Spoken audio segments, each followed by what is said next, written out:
Meus caros, eu não sei por onde começar. Que privilégio, hein? Que semifinais vivemos. Não dava para imaginar um 3-3, esquece. Até porque passamos um tempão aqui falando sobre a defesa da Inter de Milão. Achava que seria um jogo para poucos gols. Estava errado, confesso.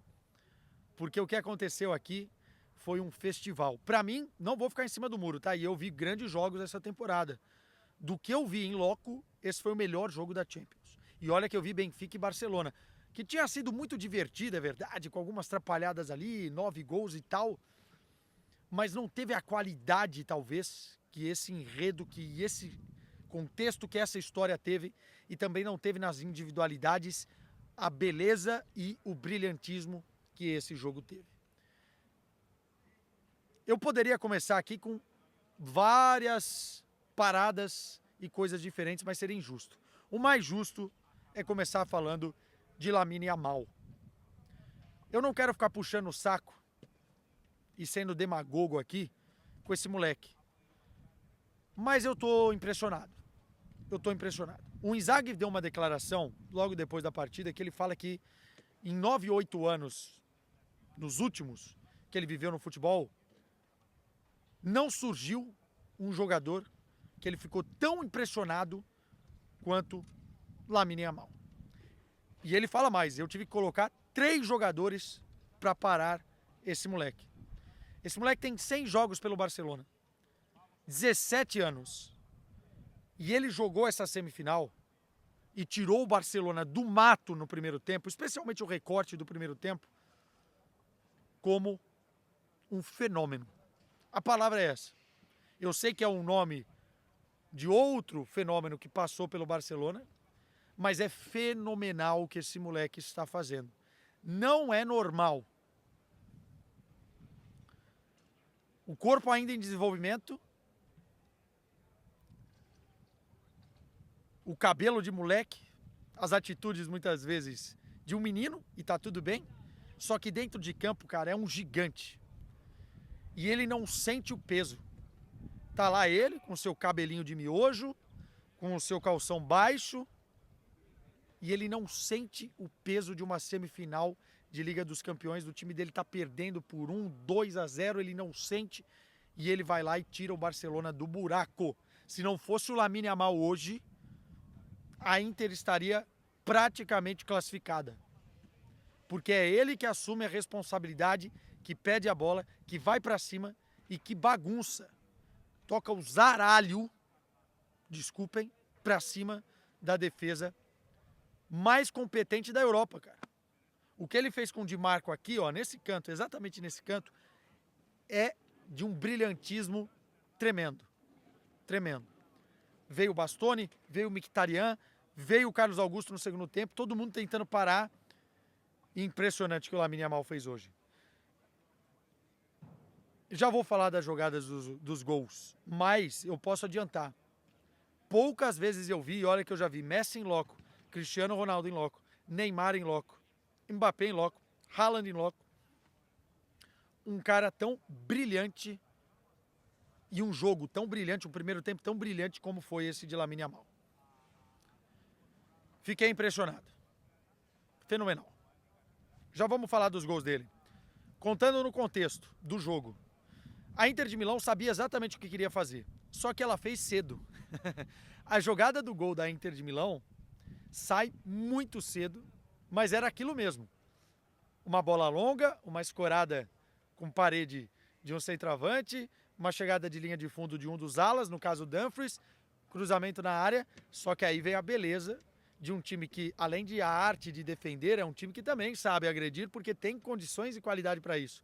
E o Thuram faz um gol de letra espetacular, né? Absolutamente fora da caixa. O Chesney não estava esperando aquela finalização, talvez ele esperasse uma batida forte, ele dá de letra e faz o gol. Belíssimo, belíssimo. E 1-0 cedo, assim como foi o jogo entre Arsenal e Paris Saint-Germain, poderia ter tirado o Barcelona do prumo. Tanto que o Arsenal ficou 30 minutos tentando se encontrar em casa. Mas o Barcelona não. O Barcelona foi empurrando a Inter de Milão. O Barcelona foi conseguindo girar a bola com velocidade, o Barcelona foi conseguindo encontrar caminhos e espaços, especialmente porque o Pedri é um jogadoraço, o Rafinha estava dando trabalho pela esquerda, o Lamine endiabrado pela direita, o Sommer teve que trabalhar, teve bola que passou raspando a trave. Enfim, o Barcelona respondeu à altura, só que aí veio a cobra. E a cobra pica, peçonhenta. E a Inter de Milão, em outra jogada característica, que é a bola aérea, consegue fazer o 2-0. O Bayern já tinha sofrido nas quartas de final. E nesse momento a gente pensa, bom, o Barcelona vai sentir o baque. E é aí que o Lamine Yamal aparece. O primeiro gol é de uma beleza impressionante, porque ele corta, acho que é o Mkhitaryan, como se não tivesse ninguém ali. E a chapada que ele dá, já característica em arco, bate na trave ainda. Um golaço, chama a torcida e toda hora ele tem a responsabilidade e também a maturidade de chamar o torcedor, né? E inflamar esse estádio aqui, que muitas vezes não é inflamável. Mas hoje foi bonito. Não é do nível do San Siro, de outros lugares, mas foi bonito aqui hoje. E depois ele vai continuando. A jogada que ele deixa o Di Marco aqui de bunda no chão e acerta a trave, se ele faz o gol, era antológico. Antológico, era mais bonita do que o primeiro gol. E depois, o belo gol do Pedri, cavando na medida para o Rafinha. O Rafinha poderia ter cabeceado para o gol, ajeita no ponto futuro e o Tiburão faz o gol de empate. O jogo vai para o segundo tempo, sem Lautaro machucado, sem Koundé machucado. A temporada está cobrando um preço caro e por isso precisa ser revista. Essa quantidade de jogos, porque a gente está chegando no final e a gente está perdendo jogadores importantes. Vídeo que aconteceu com o Bayern de Munique. Enfim. Só que eu acho que o primeiro tempo do Barcelona foi muito melhor que o da Inter, apesar dos 2-0. O segundo tempo da Inter foi melhor que o do Barcelona. A Inter conseguiu sair um pouco mais do sufoco das cordas e pressionar o Barcelona um pouco mais acima. E começar a criar problemas para um time que fisicamente foi para a prorrogação no final de semana contra o Real Madrid, numa decisão de Copa, e que sentiu realmente o grande problema.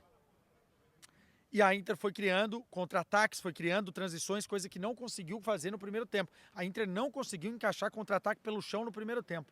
No segundo, não. Mesmo com a entrada do Taremi, que é outra coisa, a Inter perde demais com a saída do Lautaro, mas o Thuram continuou, o Dumfries continuou endiabrado no jogo.